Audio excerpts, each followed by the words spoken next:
നമുക്കിടയിൽ ഒരുപാട് സ്കിന്നിൻ്റെ ഇഷ്യൂസ് അനുഭവിക്കുന്ന ആളുകളുണ്ടായിരിക്കും. ചില ആളുകൾക്ക് സോറിയാസിസ് ആയിരിക്കും, ചില ആളുകൾക്ക് ല്യൂക്കോഡർമ എന്ന് വിളിക്കുന്ന വെള്ളപ്പാണ്ടായിരിക്കും, അതല്ലെങ്കിൽ മറ്റു തരത്തിലുള്ള വല്ല സ്കിന്നിൻ്റെ ഇഷ്യൂസ്, ഡെർമറ്റൈറ്റിസ് അല്ലെങ്കിൽ മറ്റ് ചൊറിച്ചിലുകളൊക്കെ ആയിരിക്കും. എന്നാൽ കൂടുതലായിട്ട് കാണുന്ന സ്കിന്നിൻ്റെ പ്രോബ്ലം എന്ന് പറയുന്നത്, ഈ അടുത്ത കാലത്ത് കൂടുതൽ കണ്ടുവരുന്ന ഒരു സ്കിന്നിൻ്റെ ഇഷ്യൂ എന്ന് പറയുന്നത് ടീനിയാണ്. നമ്മളതിന് മലയാളത്തിൽ വട്ടച്ചൊറി എന്നും നമ്മൾ റിംഗ് ബാം എന്നൊക്കെ പറയാറുണ്ട്. എന്തുകൊണ്ടാണ് ഈ റിംഗ് ഇത്ര പോപ്പുലർ ആവാൻ കാരണം? അല്ലെങ്കിൽ എന്തുകൊണ്ടാണ് ഇത് ഒരുപാട് പേര് ഇത് കാണുന്നത്? ഇത് ഒരിക്കൽ വന്നു കഴിഞ്ഞാൽ ഇത് മാറാൻ സമയമെടുക്കുന്നതോ അല്ലെങ്കിൽ ഒരുപാട് കാലം ഇത് നിലനിൽക്കുന്നതുകൊണ്ടാണ്? നമുക്കിന്ന് ഡിസ്കസ് ചെയ്യാം. ഞാൻ ഡോക്ടർ ഉമർ മുഖ്താർ, ഭൂമി നാച്ചുറൽ വെൽനെസ്സിലെ വിനാണ്ടിപ്പാടം കൺസൾട്ടൻ്റാണ്.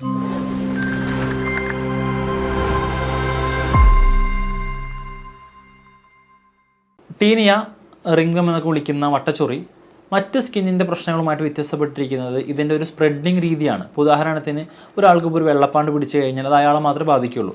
അത് പ്രത്യേകിച്ച് അയാൾക്ക് ദോഷങ്ങളൊന്നും ഉണ്ടാക്കണമെന്നില്ല.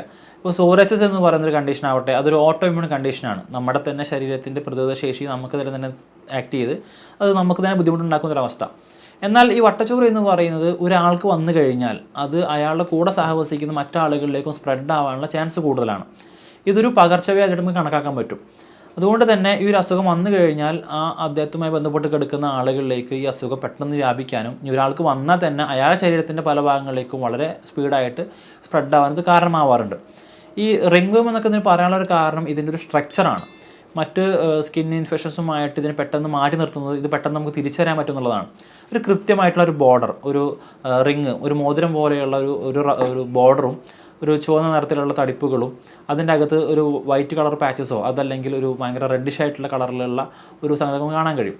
അതിന് ചുറ്റുഭാഗത്തും ഇതിൻ്റെ ഒരു കൃത്യമായ ബോർഡറിൻ്റെ അകത്ത് തന്നെ ചെറിയ ചെറിയ കുമിളകൾ, ബ്ലിസ്റ്റേഴ്സൊക്കെ ഫോം ചെയ്യാറുണ്ട് ചില ആളുകളിലൊക്കെ. അപ്പോൾ നമുക്ക് കൃത്യമായിട്ട് മനസ്സിലാക്കാൻ കഴിയുന്ന ഒരു വെൽ ബോർഡറായിട്ടുള്ള ശരീരത്തിൻ്റെ അങ്ങിങ്ങ് പല ഭാഗങ്ങളായിട്ട്, പ്രത്യേകിച്ച് നമ്മുടെ കൈയിൻ്റെ മടക്കുകളിൽ, പുരുഷന്മാരാണെങ്കിൽ കാലിൻ്റെ അയവുകളിൽ, അതുപോലെ നമ്മുടെ കഴുത്തിൻ്റെ ഭാഗത്ത്, പുറം ഭാഗത്ത്, നെഞ്ചിൻ്റെ അവിടെയൊക്കെ ആയിട്ട് മൊത്തത്തിൽ ഓൾമോസ്റ്റ് ശരീരത്തിൻ്റെ എല്ലാ ഭാഗത്തും എഫക്റ്റ് ചെയ്യാറുണ്ട്. എന്നാൽ പ്രധാനമായിട്ട് കണ്ടുവരുന്ന ഇത്തരം ഭാഗങ്ങളിലാണ്. അപ്പോൾ ഇവിടെയൊക്കെ ഒരു വെൽ ഷേപ്പ് ബോർഡറിലായിട്ട് വട്ടത്തിൽ ഒരു കോയിൻ്റെ ആകൃതിയിലൊക്കെ ഇങ്ങനെ ഒരു ചൊറിച്ചിൽ കാണുകയാണെങ്കിൽ അതൊരു പക്ഷേ റിംഗ് ബാം ആയിരിക്കാം. നമ്മൾ മലയാളത്തിന് വട്ടച്ചൊറി എന്ന് പറയാറുണ്ട്. ഇത് ഞാൻ നേരത്തെ പറഞ്ഞ പോലെ മറ്റ് സ്കിൻ ഇൻഫെക്ഷൻസുമായിട്ട് വ്യത്യാസപ്പെട്ടിരിക്കുന്നത് ഇത് ഒരാളിൽ നിന്ന് മറ്റൊരാളിലേക്ക് പെട്ടെന്ന് സ്പ്രെഡ് ആവും എന്നുള്ളതാണ്. ഏതൊക്കെ ഭാഗങ്ങളിലാണ് ഈ ടീനിയ എന്ന് പറയുന്ന വട്ടച്ചൊറി പ്രധാനമായിട്ടും കാണുക നോക്കാം. ഏറ്റവും പ്രധാനമായിട്ട് അതൊന്ന് കാണുന്നത് ടീനിയ പെഡിസ് എന്ന് വിളിക്കുന്ന അത്ലറ്റ്സ് ഫൂട്ട് എന്ന് പറയുന്ന കണ്ടീഷനാണ്. ഇത് കൂടുതലും അത്ലറ്റ്സിൻ്റെ, അതായത് സ്പോർട്സുമായി ബന്ധപ്പെട്ട ആളുകൾ ഇത് കണ്ടുവരുന്നുണ്ട്. അതുകൊണ്ടാണ് അത്ലറ്റ്സ് ഫൂട്ട് എന്ന് പറയാറുള്ളത്. അപ്പോൾ നമ്മൾ കാലിൻ്റെ വിരലുകളുടെ അടിയിൽ, ഇപ്പോൾ നമ്മുടെ കാൽപാദത്തിൻ്റെ വിരലുകളുടെ അടിഭാഗത്ത് വെളുത്ത നിറത്തിൽ നമ്മൾ നനഞ്ഞ് കുതിർന്ന് കഴിഞ്ഞാൽ ഉണ്ടാകുന്നൊരു തരം കണ്ടീഷൻ ഉണ്ട്. അപ്പോൾ ഇതിൻ്റെ ഒരു ലക്ഷണമായിട്ട് പറയുന്നത് അതാണ്. ഒരു വൈറ്റ് കളറിലുള്ള ഒരു പാച്ചസ് നമ്മുടെ കാലിൻ്റെ ചെറുവിരലിൻ്റെയും അതുപോലെ തള്ളവിരലിനൊക്കെ ഇടയിലായിട്ട് കാണാൻ കഴിയും. ഇത് നമ്മൾ പൊതുവേ കണ്ടു കഴിഞ്ഞാൽ നമ്മൾ കരുതും ഒരുപാട് വെള്ളത്തിനോട് എക്സ്പോഷർ ഉണ്ടായി കഴിഞ്ഞാൽ അവിടെ ചീഞ്ഞു പോകുന്നൊരു അവസ്ഥയാണെന്ന്. എന്നാൽ ഇതിൻ്റെ ബാക്കിൽ റീസണായിട്ട് പറയുന്നത് ഈ പറയുന്ന ടീനിയാണ്. ഈ ടീനിയ എന്ന് പറയുന്ന അവസ്ഥയാവട്ടെ ബാക്ടീരിയ കൊണ്ടും ഫംഗൽ കൊണ്ടും പ്രോട്ടോസോവ കൊണ്ടൊക്കെയാണ് സംഭവിക്കുന്നത്. അപ്പോൾ ഒരാളുടെ കാലിൻ്റെ അടിഭാഗത്ത് ഇതേപോലെയുള്ള ഒരു ചൊറിയലോ അല്ലെങ്കിൽ അവിടെ നിറം മാറ്റമോ, വെളുത്ത നിറത്തിലേക്ക് അത് മാറലോ, ഇനി അതുമല്ലെങ്കിൽ അവിടെ നിന്നൊരു വെള്ളം, ദ്രാവകം പൊട്ടിയൊലിക്കുന്നതോ, ഇനി ആ ദ്രാവകത്തിന് തന്നെ അസഹനീയമായിട്ടുള്ള ദുർഗന്ധം ഉണ്ടാവുകയൊക്കെ ചെയ്യുകയാണെങ്കിൽ അതൊരു പക്ഷേ ടീനിയ പെഡിസ് എന്ന് വിളിക്കുന്ന അത്ലറ്റ്സ് ഫൂട്ട് ആയിരിക്കാം. മറ്റൊരു കണ്ടീഷനായിട്ട് വളരെ ഇന്ന് കോമൺ ആയിട്ട് ഈ കൗമാര കാലഘട്ടത്തിലുള്ള ആളുകളിലും യുവാക്കളിലും കാണുന്ന ഒരുതരം വട്ടച്ചൊറിയാണ് ടീനിയ ക്രൂറിസ് എന്ന് പറയുന്ന കാലിൻ്റെ അയവുകളിലുള്ള ചൊറി. ഇത് കൂടുതലും സ്ത്രീകളെ സംബന്ധിച്ചിട്ട് കമ്പാരിറ്റീവ്ലി പുരുഷന്മാരാണ് കൂടുതൽ കാണാറുള്ളത്. ഇതിൻ്റെ ഒരു പ്രധാനപ്പെട്ട റീസൺ എന്ന് പറയുന്നത് അവരുടെ ലാക്ക് ഓഫ് ഹൈജീനാണ്. കൃത്യമായിട്ട് അവരുടെ സ്വകാര്യ ഭാഗങ്ങൾ വൃത്തിയാക്കാത്തത് കാരണമോ അല്ലെങ്കിൽ അവിടെ ഒരു ടൈറ്റ് ഇന്നർ ഗാർമെൻറ്റ്സ്, ഇപ്പോഴും പല ടീനേജർ പ്രായത്തിലുള്ള ആളുകൾ, പുരുഷന്മാരൊക്കെ രാത്രി നല്ല ടൈറ്റ് ആയിട്ടുള്ള ഇന്നർ വെയർസൊക്കെ ഇട്ടുകൊണ്ട് കിടന്നുറങ്ങുന്നത് കാണാറുണ്ട്. അപ്പോൾ അവിടെ ഒരുപാട് ബോഡി ഹീറ്റ് ഓൾമോസ്റ്റ് കൂടുതലുള്ള ആളുകളാണെങ്കിൽ, ക്ലൈമറ്റ് ഒരു ഹോട്ട് ക്ലൈമറ്റ് ആണെങ്കിൽ അവിടെ പെട്ടെന്ന് വിയർക്കാനും ആ ഈർപ്പമുള്ളിടത്ത് ഫംഗൽ പൂപ്പൽ ബാധ വരാനും അത് പിന്നെ ഈ പറയുന്ന വട്ടച്ചൊറി ആവാനൊക്കെ ചാൻസ് കൂടുതലാണ്. അപ്പോൾ പുരുഷന്മാർ കാണുന്ന, പ്രത്യേകിച്ച് പുരുഷന്മാരിലും സ്ത്രീകളും കാണാറുണ്ട്, എന്നാൽ കമ്പാരിറ്റീവ്ലി പുരുഷന്മാരാണ് കൂടുതൽ കാണാറുള്ളത്. അപ്പോൾ അവരുടെ കാലിൻ്റെ അയവുകളിലൊക്കെ കാണുന്ന വട്ടച്ചൊറി വിളിക്കുന്ന പേരാണ് ടീനിയ ക്രൂറിസ് എന്ന് പറയുന്ന ഒരു അവസ്ഥ. ഇതേപോലെ ചിലരിൽ ടീനിയ കാണുന്നത് സ്കാൾപ്പിലായിരിക്കും, നമ്മുടെ തലയോട്ടിൽ കാണുന്നതായിരിക്കും ഈ പറയുന്ന വട്ടച്ചൊറി. അപ്പോൾ ഇത്തരം കണ്ടീഷൻസ് നമ്മൾ ടീനിയ ക്യാപിറ്റിസ് എന്നും, ശരീരത്തിൻ്റെ മറ്റു പല ഭാഗങ്ങൾ പ്രത്യേകിച്ച് മടക്കുകളിലൊക്കെ കാണുന്ന ഈ വട്ടച്ചൊറിയെ ടീനിയ കോർപ്പോറസ് എന്നൊക്കെ പറയാറുണ്ട്. ചില ആളുകളിൽ അവരുടെ ശരീരത്തിന് ഒന്നും ബാധിക്കണം നിർബന്ധമുണ്ടാവില്ല. ചിലപ്പോൾ അവരുടെ ശരീരത്തിൻ്റെ എവിടെയെങ്കിലും ഇങ്ങനത്തെ സ്പോട്ടുകളോ ചൊറിച്ചിലൊന്നും ഉണ്ടാവില്ല. പക്ഷേ അവർക്ക് ഈ പറയുന്ന ടീനിയ അല്ലെങ്കിൽ വട്ടച്ചൊറി ബാധിക്കുന്നവർ നഖങ്ങളായിരിക്കും. അപ്പോൾ ഇത്തരം ആളുകളുടെ നഖത്തിൻ്റെ നിറം മാറ്റം, അല്ലെങ്കിൽ നഖം വളർച്ചത്തിന് മുന്നേ പൊട്ടിപ്പോവുക, അല്ലെങ്കിൽ നഖത്തിൻ്റെ ഒരു ഭംഗി നഷ്ടപ്പെടുക, അതല്ലെങ്കിൽ അതിനൊരു ഡിഫോർമേറ്റ് സംഭവിക്കുക തുടങ്ങിയിട്ടുള്ള സംഗതികളുണ്ടെങ്കിൽ അതിൻ്റെ റീസണായിട്ട് ഈ പറയുന്ന ടീനിയ നമുക്ക് പറയാൻ പറ്റും. എന്തൊക്കെ കാരണം കൊണ്ടാണ് ഈ ടീനിയ അല്ലെങ്കിൽ വട്ടച്ചൊറി കൂടുതലായിട്ട് കണ്ടുവരുന്നത്? ഏറ്റവും പ്രധാനമായിട്ട് പറയാനുള്ളത് നമ്മുടെ ഒരു ലാക്ക് ഓഫ് ഹൈജീൻ തന്നെയാണ്. നമ്മൾ വൃത്തിയായിട്ട് നമ്മുടെ ശരീരം സൂക്ഷിക്കുന്നില്ല എങ്കിൽ, അല്ലെങ്കിൽ നമ്മൾ ഒരുപാട് പുറത്തൊക്കെ പോയി വന്നിട്ട് നമ്മൾ പ്രോപ്പറായിട്ട് അത് വൃത്തിയാക്കുന്നില്ല, അല്ലെങ്കിൽ കുളിക്കുന്നില്ല, അങ്ങനത്തെ സന്ദർഭങ്ങളിലൊക്കെയാണ് നമ്മുടെ ശരീരത്തിനകത്ത് ഈർപ്പം കെട്ടിക്കിടക്കാനും, അതുപോലെ നമ്മളിപ്പോൾ ഒരുപാട് വയർത്ത് നമ്മൾ ഈ വയർപ്പിനെ കഴുകി കളയുന്നില്ലെങ്കിൽ അവിടേക്ക് ഇതേപോലത്തെ പൂപ്പൽ വരാനും ഫംഗൽ ബാധ വരാനും ബാക്ടീരിയയുടെ ഇൻഫെക്ഷൻസ് വരാനൊക്കെ ചാൻസ് ഉണ്ട്. അപ്പോൾ ഇത്തരം ആളുകളാണ് കൂടുതലായിട്ട് ടീനിയ കണ്ടുവരുന്നത്. പുരുഷന്മാരിലാവട്ടെ ഏറ്റവും കൂടുതൽ കാണുന്ന ഒരു കണ്ടീഷനാണ് ടീനിയ ക്രൂറിസ്, അല്ലെങ്കിൽ നമ്മുടെ ഈ ജോക്സിച്ച് എന്ന് പറയുന്ന കാലിനയവുകൾ കാണുന്ന ചൊറി നമ്മൾ നേരത്തെ പറഞ്ഞു കഴിഞ്ഞു. അപ്പോൾ ഇതിൻ്റെ കൂടുതൽ റീസൺ പറയുന്നത് ഇവർ കൂടുതൽ സമയം ടൈറ്റ് ഇന്നർ ഗാർമെൻറ്റ്സ് ഉപയോഗിക്കുന്ന കാരണമായിരിക്കും. അപ്പോൾ നമ്മൾ ഒരുപാട് നേരം ഈ ടൈറ്റ് ആയിട്ടുള്ള ഇന്നർ വെയർസ് ഉപയോഗിക്കുകയാണെങ്കിൽ കാലിനയവുകൾ ഇതേപോലെ വേർപ്പടിയാനും, അത് അവിടെ വേർപ്പ് കെട്ടിക്കിടന്ന് അവിടെ ഇൻഫെക്ഷൻ വരാനും പൂപ്പൽ പിടിക്കാനും അവിടെ ഇതേപോലെ അസഹനമായിട്ട് ചൊറി വരാനും ചാൻസ് ഉണ്ട്. അപ്പോൾ ഇത്തരം ആളുകൾ നിർബന്ധമായിട്ട് ചെയ്യേണ്ടത് രാത്രി സമയങ്ങളിലെങ്കിലും ഇങ്ങനത്തെ ടൈറ്റ് ഇന്നർ ഗാർമെൻറ്റ്സ് ഒഴിവാക്കി നമ്മൾ പുറത്തൊക്കെ പോയി വരികയാണെങ്കിൽ നമ്മുടെ പ്രൈവറ്റ് ഓർഗൻസ് ജെനിറ്റൽ ഭാഗങ്ങളൊക്കെ സോപ്പ് ഉപയോഗിച്ചൊക്കെ വൃത്തിയായിട്ട് കഴുകി അവിടെ അത് ക്ലീൻ ചെയ്യുക എന്നുള്ളതാണ്. അപ്പോൾ നമുക്ക് ഇത്തരം സന്ദർഭങ്ങളിലൂടെ ഇത്തരം കാര്യങ്ങൾ ചെയ്യുന്നതിലൂടെ നമുക്ക് ആ ഒരു പ്രൈവറ്റ് പാർട്സിലൊക്കെ ഉണ്ടാവുന്ന സ്കിൻ ഇൻഫെക്ഷൻസ് ടീനൊക്കെ നമുക്ക് ഒരു പരിധി വരെ നമുക്ക് അവോയ്ഡ് ചെയ്യാൻ പറ്റും. ഇനി ഓൾറെഡി ഈ ടീനിയെ അഫക്റ്റ് ചെയ്ത ഒരാളാണെങ്കിൽ, ഇപ്പോൾ ഉദാഹരണത്തിന് ഒരു വ്യക്തിക്ക് ടീനിയ ഉണ്ടെങ്കിൽ ഈ വ്യക്തി ഉപയോഗിച്ചിട്ടുള്ള ഡ്രസ്സുകൾ ഷെയർ ചെയ്യുന്നത്, ഇപ്പോൾ നമ്മുടെ ഇപ്പോഴത്തെ ടീനേജ് ആളുകളിൽ കൂടുതൽ കണ്ടുവരുന്ന പ്രവണതയാണ് ഫ്രണ്ട്സിൻ്റെ ഒക്കെ ഡ്രസ്സുകൾ വാങ്ങി നമ്മൾ ഉപയോഗിക്കുന്നത്. അപ്പോൾ ഇത്തരം പ്രവൃത്തികൾ ചെയ്യുന്നത് വഴി വളരെ പെട്ടെന്ന് തന്നെ ഈ പറഞ്ഞ സ്കിൻ ഇൻഫെക്ഷൻസ് സ്പ്രെഡ് ആവും. ഇപ്പോൾ അവർക്കൊരു പക്ഷേ ഈ പറയുന്ന സ്കിൻ്റെ പ്രശ്നങ്ങളുണ്ടെങ്കിൽ, ത്വക്ക് രോഗങ്ങളുണ്ടെങ്കിൽ, ഈ ടീനിയ ഉണ്ടെങ്കിൽ അവരുപയോഗിക്കുന്ന ഷർട്ടുകൾ അല്ലെങ്കിൽ അവരുപയോഗിക്കുന്ന പാൻസ്, അവരുപയോഗിക്കുന്ന ഫുട്വെയർ, ഇതൊക്കെ നമ്മൾ ഉപയോഗിക്കുകയാണെങ്കിൽ ആ ഒരു ഫ്ലൂയിഡ് അതിൽ പറ്റി പിടിച്ചിട്ടുണ്ടെങ്കിൽ എത്രയും പെട്ടെന്ന് തന്നെ നമുക്ക് എന്ത് ചെയ്യും, സ്പ്രെഡ് ചെയ്യും. അപ്പോൾ ഈ പിന്നെ ഈ ഒരു ഫാമിലിയിൽ ഉണ്ടായിട്ടുള്ള ടീനിയ വട്ടച്ചൊറി എന്ന് പറയുന്നത് ആ ഒരു ഗാർമെൻറ്റ്സിലൂടെ അവർ ഉപയോഗിക്കുന്ന വസ്തുക്കളിലൂടെ മറ്റൊരു വ്യക്തിയിലേക്ക് എത്താനും ആ വ്യക്തിയിൽ നിന്ന് മറ്റൊരു കുടുംബത്തിലേക്ക് എത്താനും ഇത് കാരണമാവാറുണ്ട്. അതുകൊണ്ടാണ് ഈ ടീനിയ പോലത്തെ കണ്ടീഷൻസൊക്കെ ഇന്ന് വളരെയധികം കോമൺ ആവാനും ഇപ്പോൾ ഒട്ടുമിക്ക എല്ലാ വീട്ടുകളിലും ഒരു വ്യക്തിക്ക് എന്ന നിലയ്ക്ക് ഈ പറയുന്ന വട്ടച്ചൊറി കാണുന്നതിന് റീസണായിട്ട് പറയുന്നത് പ്രധാനമായിട്ടും ലാക്ക് ഓഫ് ഹൈജീൻ തന്നെയാണ്. മറ്റൊരു സംഗതി, നമ്മൾ ഓൾറെഡി ഉള്ളൊരു വ്യക്തിയുടെ പ്രൈവറ്റ് ആയിട്ടുള്ള കാര്യങ്ങൾ, അപ്പോൾ അവരുടെ സ്വകാര്യമായിട്ടുള്ള വസ്തുക്കളൊക്കെ നമ്മൾ ഉപയോഗിക്കുന്ന വഴി വളരെ ഈസിലി തന്നെ ഇത് സ്പ്രെഡ് ആവാറുണ്ട്. ചില ആളുകളിൽ ഈ ടീനിയ വരാനുള്ള റീസണായിട്ട് പറയുന്നത് അവരുടെ ഇമ്മ്യൂണിറ്റി ഡെഫിഷ്യൻസിയാണ്. ഇപ്പോൾ നമ്മുടെ ശരീരത്തിന് നമ്മുടെ ഒരു നോർമലായിട്ടുള്ള ഒരു രോഗപ്രതിരോധ ശേഷിയുണ്ട്. അപ്പോൾ ചില ആളുകൾ, ഇപ്പോൾ ഉദാഹരണത്തിന് HIV പോസിറ്റീവായിട്ടുള്ള ആളുകൾ, അവർക്കൊക്കെ സ്വാഭാവികമായിട്ടും അവരുടെ ഇമ്മ്യൂണിറ്റി, രോഗം പ്രതിരോധിക്കാനുള്ള ശേഷി കുറവായിരിക്കും. അപ്പോൾ ഇത്തരം ആളുകളിൽ പറയുന്ന ടീനിയ അതിൻ്റെ അറ്റാക്ക് വരാൻ ചാൻസ് കൂടുതലാണ്. എന്നാൽ എണ്ണം പറഞ്ഞ ചിലരിലെങ്കിലും ഈ പറയുന്ന വട്ടച്ചൊറി കാണുന്ന റീസണായിട്ട് പറയുന്നത് ന്യൂട്രീഷൻ ഡെഫിഷ്യൻസിയാണ്. ഇപ്പോൾ പ്രത്യേകിച്ച് കുട്ടികളിലൊക്കെ ഈ ടീനിയയുടെ ഒരു ഇൻഫെക്ഷൻ കൂടുതലായിട്ട് കാണുന്നുണ്ട്. അപ്പോൾ അവർ പ്രോപ്പറായിട്ട് ഭക്ഷണം കഴിക്കുന്നില്ല, ആരോഗ്യത്തോട് കൂടിയിട്ടുള്ള ഭക്ഷണം കഴിക്കുന്നില്ല എങ്കിൽ ഈ ടീനിയയുടെ ഇമ്പാക്റ്റ് കൂടാൻ ഇത്തരക്കാല് കാരണമായേക്കാം. നമ്മൾ ജിമ്മിലൊക്കെ പോകുന്ന ആളാണെങ്കിൽ ജിമ്മിൽ നമ്മൾ പ്രോപ്പറായിട്ട് നമ്മുടെ സ്വന്തം കർച്ചീഫ് ഉപയോഗിക്കുന്നില്ല, ടർക്കിയൊന്നും ഉപയോഗിക്കാതെ നമ്മൾ ഈ പറയുന്ന എക്യുപ്മെൻറ്റ്സ് ഷെയർ ചെയ്യുകയാണെങ്കിൽ ആ ഒരു സ്പേസിലൂടെ വളരെ പെട്ടെന്ന് തന്നെ ടീനിയ പരക്കുന്നതായിട്ട് കണ്ടിട്ടുണ്ട്. അപ്പോൾ ജിമ്മിൽ പലതരത്തിലുള്ള ആളുകൾ വരുന്നുണ്ടാവും. ഇതിൽ പല ആളുകൾക്കും, മിക്ക ആളുകൾക്കും സ്കിൻ ഇൻഫെക്ഷൻസ് ഉണ്ടാവാൻ ചാൻസ് ഉണ്ട്. അപ്പോൾ അവർ ഇപ്പോൾ ചിലപ്പോൾ മിക്ക ആളുകൾ ഇപ്പോൾ ഈ വർക്കൗട്ടിനിടയിൽ അവർ വയർപ്പ് പ്രോപ്പറായിട്ട് തുടക്കണം നിർബന്ധമൊന്നുമില്ല. അപ്പോൾ അവരിപ്പോൾ ഒരു ഉദാഹരണത്തിന് അവിടുത്തെ എക്യുപ്മെൻറ്റ്സിന് മേലെ ഒരാൾ കിടന്നു, ആ വ്യക്തിക്ക് ഈ പറയുന്ന സ്കിൻ ഇൻഫെക്ഷൻസ് ഉണ്ട്, അത് പുള്ളി വൃത്തിയാക്കാതെ നമ്മൾ ഇതേപോലെ നമ്മുടെ പ്രൈവറ്റ് ആയിട്ടുള്ള ടർക്കി ഉപയോഗിക്കാതെ, അല്ലെങ്കിൽ പുള്ളി കിടന്ന ആ ഒരു സ്വെറ്റിൽ, ആ വയർപ്പിൽ നമ്മളും കോൺടാക്റ്റ് വരികയാണെങ്കിൽ ഇതേപോലെ തന്നെ സ്കിൻ ഇൻഫെക്ഷൻസ് നമുക്ക് വരാനുള്ള ചാൻസ് കൂടുതലാണ്. അപ്പോൾ അടിസ്ഥാനപരമായി മനസ്സിലാക്കേണ്ടത്, ഒരു വ്യക്തിക്ക് ഈ പറഞ്ഞ സ്കിൻ ഇൻഫെക്ഷൻസ് ഉണ്ട് എങ്കിൽ അയാളുടെ ബോഡി പാർട്സിൻ്റെ അകത്തുള്ള ഫ്ലൂയിഡ്സിലൂടെ, വയർപ്പിലൂടെ, അല്ലെങ്കിൽ അയാളുമായിട്ട് ഡയറക്റ്റ് കോൺടാക്റ്റ് വരുന്നതിലൂടെയൊക്കെ ഈ പറയുന്ന വട്ടച്ചൊറി പെട്ടെന്ന് തന്നെ പരക്കാനുള്ള ചാൻസ് കൂടുതലാണ്. ഇനി എന്തൊക്കെയാണ് പ്രധാനമായിട്ടുള്ള ഇതിൻ്റെ ലക്ഷണങ്ങളെന്ന് നോക്കാം. ഞാൻ ആദ്യം പറഞ്ഞ പോലെ തന്നെ ഈ ടീനിയ എന്ന് പറയുന്ന വട്ടച്ചൊറി മനസ്സിലാക്കാനുള്ള ഏറ്റവും നല്ല ഐഡിയ എന്ന് പറയുന്നത് അതിൻ്റെ ഒരു ബോർഡറാണ്. കോയിൻ ഷേപ്പിലോ അല്ലെങ്കിൽ കൃത്യമായിട്ടുള്ള ഒരു ആകൃതിയിലായിരിക്കും മറ്റ് സ്കിൻ ഇൻഫെക്ഷനുമായിട്ട് വ്യത്യാസപ്പെട്ടിട്ട് ഈ ടീനിയ കാണുന്നത്. ഒരു മോതിരവളയത്തിലുള്ള ഒരു കൃത്യമായിട്ടുള്ള ബോർഡർ ഇതിനുണ്ടായിരിക്കും. അതിൻ്റെ അകത്ത് ചില ആളുകളിൽ ഒരു വൈറ്റ് കളർ സ്കെയിൽ, ഒരു പാച്ചസ് ഒക്കെ കാണാറുണ്ട്. എന്നാൽ ഈ പറയുന്ന റിങ്ങിൻ്റെ ഈ ഒരു ബോർഡറിൻ്റെ അവിടെ തന്നെ ചില കുമിളകളും, അതുപോലെ ഇതിൻ്റെ ഒരു തീവ്രത വർദ്ധിക്കുന്നതിന് കാണാൻ പറ്റും. രാത്രി സമയത്തൊക്കെ അസഹനമായിട്ടുള്ള ചൊറിച്ചിൽ ഉണ്ടായിരിക്കും. ചില ആളുകളിൽ ഈ പറയുന്ന റാഷസിൻ്റെ അകത്തുനിന്ന്, ചൊറിയുടെ അകത്തു നിന്ന് ഒരു തരം ഫ്ലൂയിഡ്, ഒരു വെളുത്ത ഒരു ദ്രാവകം അല്ലെങ്കിൽ ഒരു കളർലെസ് ആയിട്ടുള്ള ദ്രാവകം വരുന്നതായിട്ട് കണ്ടിട്ടുണ്ട്.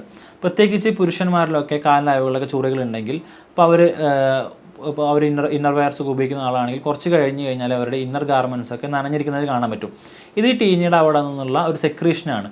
ഈ ടീനിയ വന്നു കഴിഞ്ഞിട്ടുള്ള ഭാഗത്ത് നിന്ന് ഇത്തരം ഫ്ലൂയിഡ് പുറത്തേക്ക് വരികയും ഇതിൻ്റെ ഒരു ഇമ്പാക്റ്റ് കൂട്ടുന്നതിൽ കണ്ടിട്ടുണ്ട്. ചില ആളുകളിൽ ഈ പറഞ്ഞ വട്ടച്ചൊറിയുള്ള ഭാഗത്ത് അസഹനമായിട്ടുള്ള ചുട്ടുകത്തലായിരിക്കും. അവർക്ക് ഇങ്ങനെ ഒരു പുകഞ്ഞു നീറുന്നൊരു ഫീൽ ഉണ്ടായിരിക്കും. അപ്പോൾ ഇതിന് മിക്ക ആളുകളും പലതരത്തിലുള്ള മെഡിസിൻസ് എടുത്തിട്ടും ഈ പറയുന്ന കാര്യമായിട്ടുള്ള മാറ്റങ്ങളൊന്നും ചിലപ്പോൾ കണ്ടോളന്നുണ്ടാവില്ല. അതുപോലെ ചില വ്യക്തികളിൽ ഞാൻ നേരത്തെ പറഞ്ഞ പോലെ സ്കിന്നുമായിട്ട് യാതൊരു ബന്ധം ഉണ്ടാവില്ല, പക്ഷേ അവർക്ക് അവരുടെ നഖത്തിൻ്റെ മേലെ, നെയിൽസിൻ്റെ മേലെ മറ്റു പല പ്രശ്നങ്ങളും കാണാറുണ്ട്. ഇപ്പോൾ ഉദാഹരണത്തിന് നഖത്തിൻ്റെ നിറം മാറ്റം, നഖം പെട്ടെന്ന് പൊട്ടിപ്പോകുന്നത്, നഖത്തിൻ്റെ രൂപമാറ്റം, ഒരു പ്രോപ്പറായിട്ടൊരു ആകൃതി ഇല്ലാതെ സംഭവിക്കുന്നതൊക്കെ. ചില ആളുകളിൽ സ്കാൾപ്പിലായിരിക്കും, നമ്മുടെ തലയുടെ മേലായിരിക്കും പറയുന്ന ടീനെ കാണുന്നത്. അപ്പോൾ ഇത്തരക്കാർക്ക് ഹെയർ ലോസ് ഒക്കെ കൂടുതലായിട്ട് കാണുക, ആ ഒരു മുടി അങ്ങനെ ഒരു ക്രമമില്ലാതെ കൊഴിഞ്ഞു പോകുന്നതും, അല്ലെങ്കിൽ സ്കാൾപ്പിൽ തന്നെ ഒരു ഡാൻഡ്രഫിൻ്റെ പോലത്തെ ഒരു രൂപമാറ്റം സംഭവിക്കുന്നതും, അല്ലെങ്കിൽ അസഹനീയമായിട്ട് ചൊറിച്ചിലൊക്കെ ചില ആളുകളിൽ കാണാറുണ്ട്. ഇത് കൂടുതലും തലയുടെ മേലെ ഈ പറയുന്ന വട്ടച്ചൂര എഫക്റ്റുമ്പോഴാണ് ഇങ്ങനെ കാണുന്നത്. മിക്ക സ്കിൻ ഇൻഫെക്ഷൻസും ഓട്ടോമാറ്റിക്കായിട്ട് തന്നെ ക്യൂർ ആവാറുണ്ട്. ഇപ്പോൾ എക്സെപ്ഷൻ കേസുകളുണ്ട്. ഇപ്പോൾ ഉദാഹരണം സോറിയാസിസ്, വെള്ളപ്പാണ്ടൊക്കെ പോലത്തെ കേസുകളൊക്കെ നമ്മൾ ചിലപ്പോൾ പ്രോപ്പർ ഡയറ്റും ട്രീറ്റ്മെൻറ്റൊക്കെ ഉണ്ടെങ്കിൽ അത് നമുക്ക് പ്രിവെൻറ്റ് ചെയ്യാൻ പറ്റും. എന്നാൽ സാധാ കാണുന്ന ചില ചൊറികളൊക്കെ, പാർട്ടിക്കരെ പോലത്തെ ചില ചൊറികളൊക്കെ അത് ഓട്ടോമാറ്റിക്കായിട്ട് തന്നെ ക്യൂർ ആവാറുണ്ട്. എന്നാൽ ഈ ടീനിയ എന്ന് പറയുന്നത് നമ്മൾ പ്രോപ്പറായിട്ട് മെഡിസിൻ എടുത്തിട്ടില്ല എങ്കിൽ, പ്രോപ്പർ ഡയറ്റ് ഫോളോ ചെയ്യുന്നില്ല എങ്കിൽ ഇതിൻ്റെ ഒരു ഇൻറ്റൻസിറ്റി ഒരുപാട് കാലത്തേക്ക് ശരീരത്തിൻ്റെ അകത്തേക്ക് നിൽക്കാനും, ഇതിൻ്റെ തീവ്രത ഡേ ബൈ ഡേ ദിവസം ചെല്ലുന്നതോറും പല പല ഭാഗങ്ങൾക്ക് സ്പ്രെഡ് ആവാനും, അസഹനമായിട്ടുള്ള ചൊറിച്ചിലാവാനും, ശരീരം മൊത്തം ഇത് പരക്കുന്നതായിട്ട് കണ്ടിട്ടുണ്ട്. ചില വ്യക്തികൾ റീസെൻ്റ് ആയിട്ട് ഇപ്പോൾ ചില വ്യക്തികൾക്ക് ചിലപ്പോൾ ഇത് സംഭവിച്ചിട്ട് 1 മാസമൊക്കെ ആയിട്ടുണ്ടാവുള്ളൂ, എന്നാൽ വർഷങ്ങളായിട്ട് 3, 4, 5 വർഷങ്ങളായിട്ട് ഇത് അനുഭവിക്കുന്ന ആളുകളുണ്ട്. അപ്പോൾ ഇത് പ്രോപ്പറായിട്ട് ട്രീറ്റ്മെൻറ്റ് എടുക്കാത്തത് കൊണ്ടോ അതിനനുസരിച്ചിട്ട് ഡയറ്റ് പ്ലാൻ എടുക്കാത്തത് കൊണ്ടായിരിക്കും ഇതിങ്ങനെ അവരുടെ ശരീരത്തിൽ ഒരുപാട് കാലമായിട്ട് നിലനിൽക്കുന്നുണ്ടാവുക. അപ്പോൾ നമ്മൾ മെഡിസിൻ എടുക്കുകയാണെങ്കിൽ വളരെ കംപ്ലീറ്റ് ആയിട്ട് 100% ക്യൂറോട് കൂടിയിട്ട് ഇത് തിരിച്ചു വരാത്ത രീതി നമുക്കിത് മാറ്റിയെടുക്കാൻ കഴിയുന്ന ഒരു അസുഖം കൂടിയാണ് ടീനിയ എന്ന് പറയുന്ന ഈ വട്ടച്ചൊറി. എന്തൊക്കെ പ്രിക്കോഷൻസ് നമുക്ക് ഈ ടീനിയ വരാതിരിക്കാനും വന്നു കഴിഞ്ഞാൽ ഇതിൻ്റെ ഇമ്പാക്റ്റ് കൂടാതിരിക്കാനും ചെയ്യാമെന്ന് നോക്കാം. ആദ്യമായിട്ട് നമ്മൾ ചെയ്യേണ്ടത് പ്രോപ്പറായിട്ട് ഹൈജീനിക് ആവുക എന്നുള്ളതാണ്. ഇപ്പോൾ ഞാൻ നേരത്തെ പറഞ്ഞ പോലെ ചില ആളുകൾ പുറത്തൊക്കെ പോയി വന്നാൽ നമ്മുടെ ശരീരം വൃത്തിയാക്കാനൊക്കെ കുറച്ച് മടി കാണിച്ചേക്കാം. ഉദാഹരണത്തിന് അവർ ഫുട്ബോളൊക്കെ കളിക്കുന്ന, ഇപ്പോൾ പ്രത്യേകിച്ച് ഈ ടീനേജ് പ്രായത്തിലുള്ള ആളുകൾ, അവരൊക്കെ നന്നായിട്ട് വർക്കൗട്ട് ചെയ്യുന്ന ആളുകളോ സ്പോർട്സിലൊക്കെ ഏർപ്പെടുന്ന ആളുകളായിരിക്കും. അപ്പോൾ ഇവർ കളിയൊക്കെ കഴിഞ്ഞ് വന്ന് ആ എയർപോർട്ട് കൂടി തന്നെ ഉറങ്ങുകയാണെങ്കിൽ ഇത്തരത്തിലുള്ള ഫംഗൽ ഇൻഫെക്ഷൻസും ബാക്ടീരിയൽ ഇൻഫെക്ഷൻസും ഒക്കെ പെട്ടെന്ന് തന്നെ സ്പ്രെഡ് ആവാനും അത് സ്കിൻ ഇൻഫെക്ഷൻ ആയിട്ട് മാറാനുള്ള ചാൻസ് കൂടുതലാണ്. അപ്പോൾ ഇത്തരക്കാർ നമ്മുടെ ശരീരത്തിൻ്റെ ഹൈജീൻ, പ്രത്യേകിച്ച് പ്രൈവറ്റ് പാർട്സ്, നമ്മുടെ ലൈംഗിക അവയവങ്ങളുടെ ഭാഗത്തുള്ള ഈ പറയുന്ന സ്കിന്നിൻ്റെ പ്രശ്നങ്ങളൊക്കെ ഉള്ള ആളുകൾ, അവരൊക്കെ പ്രോപ്പറായിട്ട് ഇത് വാഷ് ചെയ്യുകയും നല്ലൊരു ഹൈജീൻ, ഒരു വൃത്തി കൊണ്ടുനടക്കുകയും ചെയ്യുകയാണെങ്കിൽ ഇതിൻ്റെ ഒരു ഇമ്പാക്റ്റ് ഒരു പരിധി വരെ നമുക്ക് പിടിച്ചു നിർത്താൻ പറ്റും. മറ്റൊന്ന്, ഇനി ഓൾറെഡി സ്കിന്നിൻ്റെ ഇൻഫെക്ഷനുള്ള ആളുകളാണെങ്കിൽ ഈ അഫക്റ്റഡ് ആയിട്ടുള്ള ഭാഗങ്ങൾ, നമ്മൾ സ്കിന്നിൻ്റെ ഒരു ഇമ്പാക്റ്റ് വന്നിട്ടുള്ള ഭാഗങ്ങൾ പ്രോപ്പറായിട്ട് സോപ്പ് ഉപയോഗിച്ച് കഴുകുന്നത് ഇതിൻ്റെ തീവ്രത കുറക്കുന്നതിൽ കണ്ടിട്ടുണ്ട്. ഈ വട്ടച്ചൊറി വരാതിരിക്കാൻ മറ്റൊരു ഏറ്റവും നല്ല പ്രിവെൻറ്റീവ് മെത്തേഡാണ് ഡ്രസ് ഷെയറിങ് ഒഴിവാക്കുന്നത്. ഇപ്പോൾ ഇതിൻ്റെ ഒരു ഹിസ്റ്ററി എടുക്കുകയാണെങ്കിൽ മിക്ക സ്കിൻ കേസിലും നമുക്ക് കാണാൻ കഴിയുന്നത്, ഇപ്പോൾ ഒരു വീട്ടിൽ ആർക്കെങ്കിലും ഇതുണ്ടെങ്കിൽ സ്വാഭാവികമായിട്ടും ആ കുടുംബത്തെ എല്ലാവർക്കും ഇത് ബാധിക്കുന്നത് കണ്ടിട്ടുണ്ട്. അപ്പോൾ നമ്മൾ ഇവരുടെ തന്നെ ഹിസ്റ്ററി എടുത്ത് പരിശോധിക്കുകയാണെങ്കിൽ ഇതിൽ ഏതെങ്കിലും ഒരാൾ, ഇപ്പോൾ പ്രത്യേകിച്ച് കൗമാര കാലഘട്ടത്തിൽ കാണുന്ന ഒരു ട്രെൻഡാണ് നമ്മുടെ സുഹൃത്തുക്കളൊക്കെ ഡ്രസ്സ് വാങ്ങി ഉപയോഗിക്കുക എന്നുള്ളത്. അപ്പോൾ ഇത്തരം പ്രവൃത്തി ചെയ്യുമ്പോൾ ഇപ്പോൾ നമ്മുടെ ഫ്രണ്ടിന് ഈ പറഞ്ഞ സ്കിൻ ഇൻഫെക്ഷൻസ് ഉണ്ടെങ്കിൽ, ഇപ്പോൾ പ്രത്യക്ഷത്തിൽ ചിലപ്പോൾ അവർക്ക് എന്തുണ്ടാവില്ല, മേത്തൊന്നും അവരെ മുഖത്തോ കൈമോ കാലമൊക്കെ ഇതുണ്ടാവണമെന്നില്ല, പക്ഷേ പ്രൈവറ്റ് പാർട്സിൽ ഒരു പക്ഷേ ഇതുണ്ടായേക്കാം. അപ്പോൾ അങ്ങനൊരു സംഗതി ഉണ്ടെങ്കിൽ പോലും ഇപ്പോൾ നമ്മൾ ഡ്രസ്സ് ഷെയർ ചെയ്യുകയാണെങ്കിൽ, ഇപ്പോൾ നമ്മുടെ ഫ്രണ്ട്സിൻ്റെ ഡ്രസ്സൊക്കെ വാങ്ങി ഉപയോഗിക്കുകയാണെങ്കിൽ വളരെ ഫാസ്റ്റായിട്ട് തന്നെ ഇത് നമുക്ക് ബാധിക്കാനുള്ള ചാൻസ് കൂടുതലാണ്. അപ്പോൾ നമ്മൾ ഈ നിസ്സാരമായിട്ട് കാണുന്ന ഈ ഡ്രസ്സ് ഷെയറിങ് പോലും നമുക്കിതിൻ്റെ തീവ്രത കൂട്ടാനും അത് നമുക്ക് മെല്ലെ മെല്ലെ സ്പ്രെഡ് ആവാനും അത് ഒരു ഫാമിലിനെ മൊത്തം എഫക്റ്റ് ചെയ്യുന്നതിന് കണ്ടിട്ടുണ്ട്. അപ്പോൾ നമ്മൾ ഇത്തരത്തിലുള്ള കോൺടാക്റ്റുകൾ ഒഴിവാക്കുക എന്നുള്ളത് ഈ പറയുന്ന ടീനിയയുടെ വട്ടച്ചൊറിയുടെ ഇമ്പാക്റ്റ് കുറക്കാൻ ഏറ്റവും നല്ലൊരു എളുപ്പമായിട്ടുള്ള മാർഗ്ഗമാണ്. ഇതേപോലെ നമ്മൾ ഒരുപാട് പേര് അനുഭവിക്കുന്ന മറ്റൊരു പ്രശ്നമാണ് കാലിൻ്റെ വിരലുകൾ അടിഭാഗം ചീഞ്ഞു പോകുക എന്നുള്ളത്. ഇപ്പോൾ സ്ത്രീകളും പുരുഷന്മാരൊക്കെ ഒരേപോലെ നമ്മുടെ ഈ കാലിൻ്റെ തള്ളവിരലിൻ്റെ അവിടെ നിന്ന് അങ്ങോട്ട് ചെറുവിരൽ വരെയുള്ള ആ ഒരു പോർഷൻ വെള്ളം നനഞ്ഞ് ചീഞ്ഞു പോകാത്തൊരു അവസ്ഥ കാണുന്നുണ്ട്. ഒരു സ്മെല്ലും അതുപോലെ ഒരു വെളുത്ത നേരത്തെ പൊടികളൊക്കെ വരുന്നത് കണ്ടിട്ടുണ്ട്. ഇത് മാറാൻ ഏറ്റവും സിമ്പിളായിട്ടുള്ള ഒരു മെത്തേഡ് എന്ന് പറയുന്നത് അവിടെ പ്രോപ്പറായിട്ട് ഡ്രൈ ആക്കുക എന്നുള്ളതാണ്. ഇപ്പോൾ നമ്മൾ കുളി കഴിഞ്ഞാലും അതുപോലെ നമ്മൾ കാലൊക്കെ നനക്കുന്ന ഒരു സന്ദർഭം ഉണ്ടെങ്കിൽ ആ ഒരു പ്രോസസ്സ് കഴിഞ്ഞ ഉടനെ തന്നെ ഒരു ടിഷ്യൂ കൊണ്ടോ നല്ലൊരു കോട്ടൻ്റെ ക്ലോത്ത് കൊണ്ടോ ഒക്കെ കൃത്യമായിട്ട് വെള്ളം ഒപ്പിയെടുത്ത് ആ ഒരു ഭാഗം എപ്പോഴും ഡ്രൈ ആയിട്ട് കൊണ്ട് നടക്കുക എന്നുള്ളതാണ് ഏറ്റവും നല്ലൊരു മെത്തേഡ് എന്ന് പറയുന്നത്. അപ്പോൾ നമ്മളങ്ങനെ ഈ ഈർപ്പമുള്ളെടുത്ത് പെട്ടെന്ന് ഫംഗൽ ബാധ പിടിക്കാനും അത് അവിടെ കൂടുതൽ അതിൻ്റെ ഒരു ഇൻറ്റൻസിറ്റി കൂടാനും കാരണമാവാറുണ്ട്. അപ്പോൾ നമ്മൾ പ്രോപ്പറായിട്ട് ഡ്രൈ ആക്കുകയാണെങ്കിൽ, അവിടെ നമ്മൾ വൃത്തിയാക്കുകയാണെങ്കിൽ, അതിലേക്ക് ഉപ്പിട്ടിട്ട വെള്ളം കൂടെ അവിടെ കഴുകി അത് നമ്മൾ തുടച്ചെടുക്കുകയാണെങ്കിലൊക്കെ ഇതൊരു ഇൻറ്റൻസിറ്റി കൂടാതിരിക്കാനും വന്നത് ഒരു പരിധി വരെയൊക്കെ മാറാനും ഇത് കാരണമാവാറുണ്ട്. ഇതേപോലെ നമുക്ക് ടീനിയെ പ്രിവെൻറ്റ് ചെയ്യാൻ പറ്റുന്ന ഏറ്റവും സിമ്പിളായിട്ടുള്ള മെത്തേഡാണ് രാത്രി കിടക്കുന്ന സമയത്ത് ലൂസായിട്ടുള്ള ഗാർമെൻറ്റ്സ് ഉപയോഗിക്കുക എന്നുള്ളത്. ഇപ്പോൾ ട്രാക്ക് സൂട്ട്, ലുങ്കിയൊക്കെ പോലത്തെ നമ്മൾ ഡ്രസ്സുകൾ നമ്മൾ മാറുകയാണെങ്കിൽ നമുക്ക് ഈ ടൈറ്റ് ഇന്നർവെയർസ് ഉപയോഗിച്ച് കൊണ്ടുള്ള ടീനി നമുക്ക് ഒരു പരിധി വരെയൊക്കെ പ്രിവെൻറ്റ് ചെയ്യാൻ പറ്റും. ഇപ്പോൾ ടീനേജ് പ്രായക്കാലം മിക്ക ആളുകളും ഇപ്പോഴും രാത്രിയൊക്കെ കിടക്കുന്ന സമയത്ത് നല്ല ടൈറ്റ് ആയിട്ടുള്ള ഇന്നർവെയർസ് ഒക്കെ ഉപയോഗിച്ച് കിടക്കുന്ന ആളുകളാണ്. അപ്പോൾ ഇതിൻ്റെ ഒരു പ്രശ്നം എന്ന് വെച്ച് കഴിഞ്ഞാൽ നമ്മളങ്ങനെ ബോഡി ഹീറ്റ് കൂടാനും അവിടെ വിയർക്കാനും വിയർപ്പ് അവിടെ അടിഞ്ഞുകൂടി ഈ പറയുന്ന ഒരു സ്കിൻ ഇൻഫെക്ഷൻസിലേക്ക് മാറാൻ ചാൻസ് ഉണ്ട്. അപ്പോൾ ഇത്തരം ആളുകൾ പ്രത്യേകിച്ച് ടീനേജ് കൗമാര കാലഘട്ടത്തിലുള്ള അല്ലെങ്കിൽ യുവാക്കളിലൊക്കെ അവർ രാത്രി സമയത്ത് ഇന്നർ വെയറുകൾ ഒഴിവാക്കുക. അല്ലെങ്കിൽ അവർ സ്ഥിരമായിട്ട് ടൈറ്റ് ഇന്നർ വെയർസ് ഉപയോഗിക്കുന്ന ആളുകളാണെങ്കിൽ ബോക്സറൊക്കെ പോലത്തെ ഒന്നുകൂടി ഫ്രീ ആയിട്ടുള്ള ഇന്നർ വെയർസ് ഉപയോഗിച്ച് ശീലിക്കുക. അപ്പോൾ നമ്മൾ ഈ ഒരു സംഗതി ചെയ്യുന്നതോട് കൂടെ തന്നെ ഈ ടീനയുടെ ഒരു വലിയൊരു ഇമ്പാക്റ്റ് കുറക്കുന്നതിൽ കാണാൻ പറ്റും. ഇതേപോലെ നമ്മൾ ഒരുപാട് ഹോം റെമഡീസ് ചെയ്തിട്ടൊന്നും ഫലിക്കുന്നില്ലെങ്കിൽ നമുക്ക് പരീക്ഷ നോക്കാൻ പറ്റുന്ന മറ്റൊരു ഹോം റെമഡിയാണ് പച്ചമഞ്ഞളും ആര്യവേപ്പിൻ്റെ ഇലയും പാടെ ചേർത്തരച്ച് ഈ പറയുന്ന സ്കിൻ ഇൻഫെക്ഷൻസ് ഉള്ള ഭാഗങ്ങളിൽ അത് അപ്ലൈ ചെയ്യുക എന്നുള്ളത്. അപ്പോൾ ഇങ്ങനെ ചെയ്യുന്നതും ഈ പറഞ്ഞ ടീനിയയുടെ ഒരു ഇൻറ്റൻസിറ്റി കുറക്കുന്നതായിട്ടും അത് പെട്ടെന്ന് മാറിപ്പോകുന്നതിന് കണ്ടിട്ടുണ്ട്. പിന്നെ അതുപോലെ നമ്മൾ പ്രോപ്പറായിട്ട് ഹൈജീൻ ചെയ്യുന്നതിൻ്റെ കൂടെ തന്നെ ഈ ടീനിയ ബാധിച്ചിട്ടുള്ള സ്ഥലങ്ങളിൽ ഉപ്പിട്ട വെള്ളം കൊണ്ട് കഴുകുന്നതും സോപ്പ് ഉപയോഗിച്ച് കഴുകുന്നതൊക്കെ ഇതിൻ്റെ ഒരു ബാക്ടീരിയൽ ഇൻഫെക്ഷൻസിൻ്റെ തോത് കുറക്കാനും ഇത് കൂടുതൽ സ്ഥലങ്ങൾക്ക് സ്പ്രെഡ് ആവാതിരിക്കാൻ അത് കാരണമാവാറുണ്ട്. അപ്പോൾ നമ്മളിത് മനസ്സിലാക്കേണ്ടത് ഈ ടീനിയ എന്ന് പറയുന്നത് ചിലപ്പോൾ സ്റ്റാർട്ടിങ്ങിൽ അത് ഒരു സിംഗിൾ ഡോട്ടൊക്കെ ആയിരിക്കും, പിന്നീട് നമ്മളത് നെഗ്ലക്റ്റ് ചെയ്യുന്ന വഴിയാണ് ഇതിങ്ങനെ സ്പ്രെഡായിട്ട് ശരീരം മൊത്തം വ്യാപിക്കുന്നത്. അപ്പോൾ നമ്മളെ ഒരു ഇതിനോടുള്ള ഒരു അലംഭാവം അല്ലെങ്കിൽ നമ്മളിതിന് വേണ്ടത്തൊരു പരിഗണന കൊടുക്കാത്ത സമയത്ത് ഇത് കൂടുതൽ ദിവസം ചെല്ലുന്നതോട് കൂടുതൽ വഷളാവാനും ശരീരത്തിൻ്റെ മൊത്തം ഭാഗങ്ങളിലേക്ക് പരക്കാനും ഈ വ്യക്തിയിൽ നിന്ന് തന്നെ മറ്റൊരു വ്യക്തിയിലേക്ക് അത് സ്പ്രെഡ് ആവാൻ ചാൻസ് കൂടുതലാണ്. അപ്പോൾ ഇത് സ്റ്റാർട്ടിങ് തന്നെ ട്രീറ്റ് ചെയ്യുകയാണെങ്കിൽ ഇതൊക്കെ വളരെ മികച്ച രീതിയിൽ നമുക്ക് ഇതിനെ കംപ്ലീറ്റ് ആയിട്ട് തന്നെ മാറ്റിയെടുക്കാൻ കഴിയും. പിന്നെ നമ്മൾ ഇത്രയും പറഞ്ഞ ഹോം റെമഡീസ് എല്ലാം തന്നെ ഇതിൻ്റെ ഒരു ഇമ്പാക്റ്റ് കുറക്കാനുള്ളതോ ഇത് വരാതിരിക്കാനുള്ള ഒരു മെത്തഡുകളാണ്. ഇപ്പോൾ ടീനി വന്ന ആളുകൾ ചില ആളുകൾക്കൊക്കെ ഈ പറഞ്ഞ ഹോം റെമഡീസ് ചെയ്ത് മാറിയിട്ടുണ്ടോ? പക്ഷേ നമ്മൾ മനസ്സിലാക്കേണ്ടത് ഇതെല്ലാവർക്കും ഒരേപോലെ ബാധകമാവണമെന്നില്ല.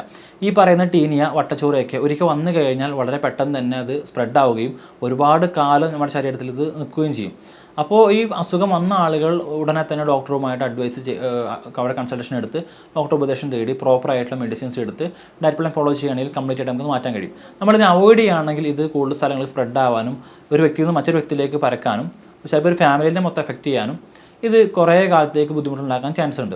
അപ്പോൾ നമ്മൾ ഈ പറയുന്ന ഹോം റെമഡീസ് എല്ലാം തന്നെ ഒരു പ്രിവെൻഷൻ മെഷറാണെന്നും നമ്മൾ സ്വയം ഇത് വന്നു കഴിഞ്ഞ് സ്വയം ചികിത്സിച്ച് ഇത് കൂടുതൽ വഷളാക്കാതെ പ്രോപ്പറായിട്ടുള്ള ഗൈഡൻസ് നമ്മൾ എടുക്കുകയാണ് ഏറ്റവും ബെസ്റ്റ് ആയിട്ടുള്ള ഓപ്ഷൻ എന്ന് പറയുന്നത്. അപ്പോൾ ഇതുമായിട്ട് ബന്ധപ്പെട്ട സംശയങ്ങളുണ്ടെങ്കിൽ നിങ്ങൾക്ക് താഴെ കടന്ന് നമ്മൾ ചോദിക്കാം, കമൻറ്റിൽ അറിയിക്കാം. മറ്റൊരു വീഡിയോയുമായിട്ട് നമുക്ക് വീണ്ടും കാണാം. Thank you.